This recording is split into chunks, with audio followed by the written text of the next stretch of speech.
Student, अगर आपने हमारे चैनल को सब्सक्राइब नहीं किया हो तो सब्सक्राइब कर लीजिए। और मैं आपके लिए इकोनॉमिक्स का क्लास लेकर आया हूं। आज हम कक्षा 12 के लेसन नंबर 2 के बारे में जानेंगे। लेसन नंबर 2 कक्षा 12 लेसन नंबर 2 का नाम आर्थिक वृद्धि एवं विकास।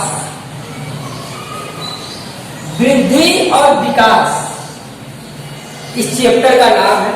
आज हम इस चैप्टर में जानेंगे कि आर्थिक वृद्धि विकास क्यों। पहले क्या जानेंगे, क्यों। दूसरा जानेंगे कि आर्थिक विकास और वृद्धि क्यों। और दूसरी चीज हम जानेंगे आर्थिक विकास का अर्थ, आर्थिक वृद्धि का अर्थ जानेंगे, उसकी परिभाषा जानेंगे और आर्थिक वृद्धि की मर्यादा क्या है स्टूडेंट, उसके बारे में हम जानेंगे। यानी आज हम आर्थिक वृद्धि के टॉपिक को पूरी तरीके से कवर करने की कोशिश करेंगे। आज हम बात करते हैं आर्थिक वृद्धि एवं विकास। जाहिर सी बात है कि अब किसी बालक का एग्जाम्पल ले लीजिए या पौधे का एग्जाम्पल ले लीजिए। यहाँ पे हम थोड़ा बायोलॉजी में जाते हैं, बाद में इकोनॉमी में वापस आएंगे। आप देखते हैं बालक छोटा होता है, धीरे धीरे वो बड़ा होता है, उसके हाथ पैर लंबे होते हैं, शरीर का विकास होता है।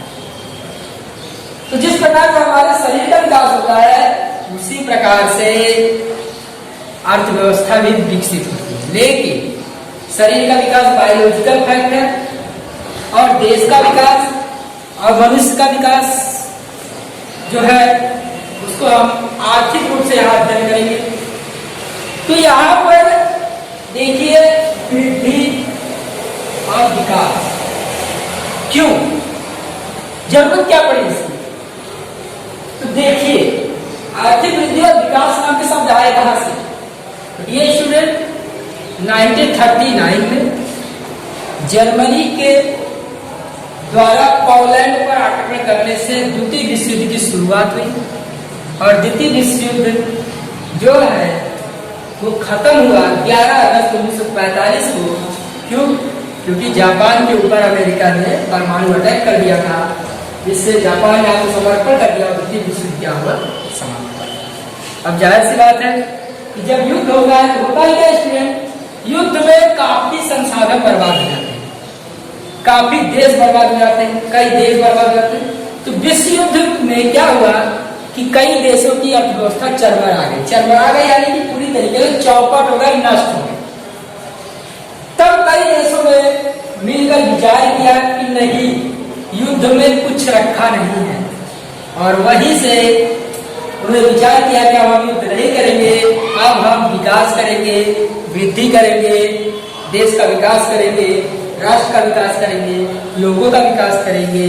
वहीं से जब युद्ध खत्म हुआ तो वहीं से विचार उत्पन्न हुआ आर्थिक वृद्धि और विकास का। स्टूडेंट, उम्मीद है आपको समझ में आया होगा क्यों आर्थिक वृद्धि और विकास है।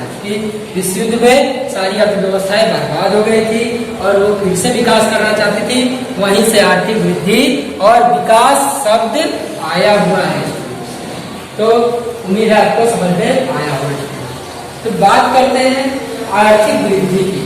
आर्थिक वृद्धि का मतलब क्या है। अगर मैं कहूं कि एक व्यक्ति एक महीने में 10,000 रुपया कमाता है, कितना कमाता है स्टूडेंट, आर्थिक वृद्धि की बात करो, ध्यान दीजिएगा यहाँ, इसकी बात करो आर्थिक वृद्धि। देखिए कोई व्यक्ति है 10,000 कमा रहा है, अगले महीने वो 12,000 कमाता है। कितना कमा रहा है, 12,000 कमा रहा है, यानी क्या हुआ, 2,000 रुपया बढ़ा। तो 2,000 रुपया क्या है, वो उसकी आर्थिक वृद्धि है। अब हम किसान का एग्जाम्पल लेते हैं। किसान एक साल में मान लो 50 टन गेहूं उगाता है और अगले साल बारिश अच्छी हुई, जमीन में खाद अच्छी डाली गई तो 2 टन उत्पादन बढ़ गया, यानी 52 टन उत्पादन हो गया। वो 2 टन क्या है, बढ़ा हुआ है ना, बढ़ा हुआ है कि नहीं, तो वो क्या है, वृद्धि है। वृद्धि यानी बढ़ना। ठीक है स्टूडेंट, अब हम परिभाषा पढ़ेंगे आर्थिक वृद्धि। आर्थिक वृद्धि की 2 परिभाषाएं हैं। एक परिभाषा हेंसन की है, आपकी बुक में लिखी हुई है, आप उसको पढ़ेंगे अच्छे से और एग्जाम में आता है स्टूडेंट लिखने के लिए। हेंसन की परिभाषा है आर्थिक विकास के संदर्भ में, आर्थिक वृद्धि के संदर्भ में हेंसन की परिभाषा बताइए। आर्थिक वृद्धि के संदर्भ में नेल्सन की परिभाषा बताइए। आर्थिक वृद्धि के संबंध में नेल्सन की परिभाषा बताइए। और दूसरा है साइमन क्रूजनेट। क्या स्टूडेंट? दूसरा क्या है? साइमन क्रूजनेट की परिभाषा। स्टूडेंट हम यहाँ पर देखेंगे कि आर्थिक वृद्धि की पहली परिभाषा क्या है। तो आर्थिक वृद्धि की पहली परिभाषा है आर्थिक वृद्धि अर्थात राष्ट्रीय आय में वृद्धि के साथ साथ वस्तु और सेवाओं के कुल उत्पादन में होने वाली वृद्धि। आर्थिक वृद्धि का अर्थ क्या है? राष्ट्रीय आय के साथ साथ वस्तुओं और सेवाओं के उत्पादन में होने वाली कुल वृद्धि अर्थात आर्थिक वृद्धि। इसकी परिभाषा है नेल्सन की। अब दूसरी परिभाषा की बात करते हैं स्टूडेंट। दूसरी परिभाषा है साइमन क्रूजनेट की। इसकी परिभाषा है साइमन क्रूजनेट की।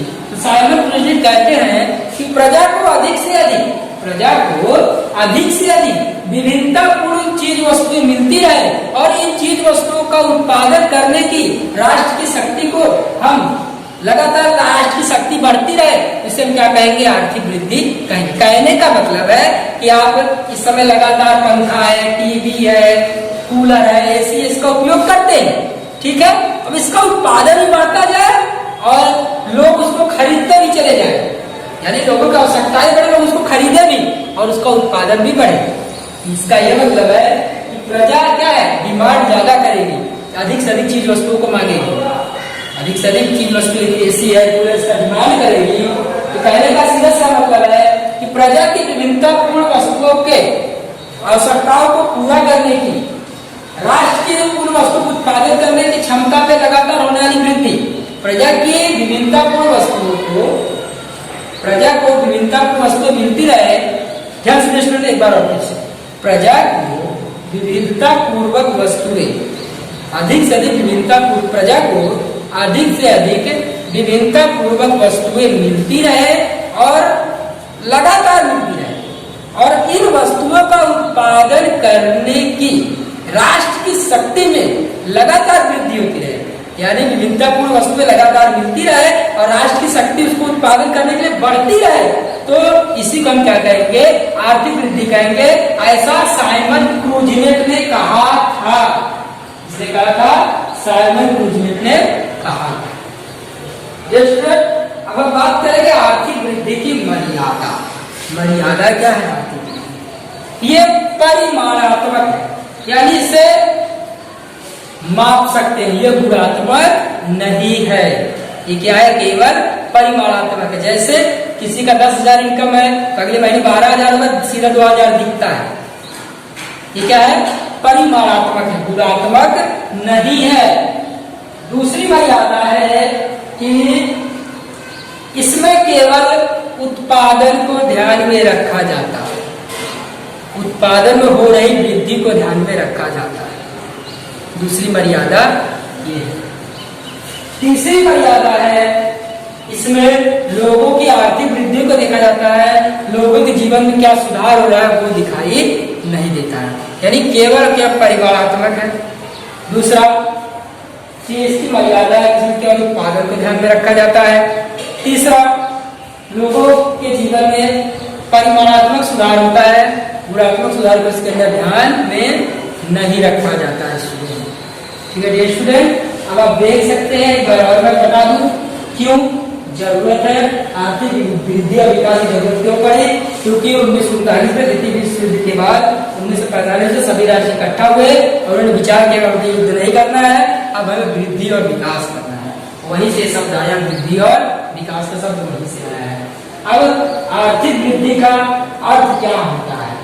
आर्थिक वृद्धि का अर्थ है कि लगातार चीज वस्तुओं का उत्पादन होता रहे, लगातार हम पूरी क्षमता के साथ उत्पादन साधन, आप जानते हो भूमि, पूंजी, श्रम और नियोजन, इन सभी का उपयोग करके हम अधिक से अधिक चीज वस्तुओं का उत्पादन लगातार करते रहे। उत्पादन में लगातार होने वाली वृद्धि ही आर्थिक वृद्धि कहलाती है। ये इसका अर्थ था। परिभाषा 2 है, आर्थिक वृद्धि अर्थात राष्ट्रीय आय के साथ साथ वस्तुएं एवं सेवाओं के उत्पादन में होने वाली कुल वृद्धि। राष्ट्रीय आय के साथ साथ वस्तु और सेवाओं के उत्पादन में कुल वृद्धि ये हैंसन की परिभाषा है।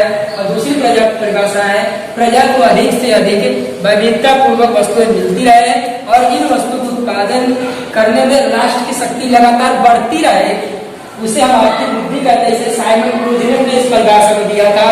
अगली परिभाषा है आर्थिक वृद्धि की मर्यादा।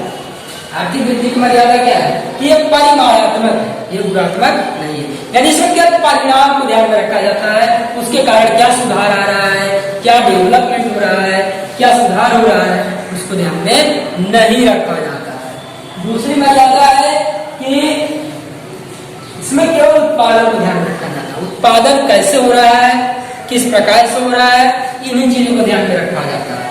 और उसके कारण क्या इफेक्ट पड़ रहा है पर्यावरण पे, पर्यावरण को नुकसान हो रहा है कि फायदा हो रहा है, उस पर ध्यान नहीं दिया जाता।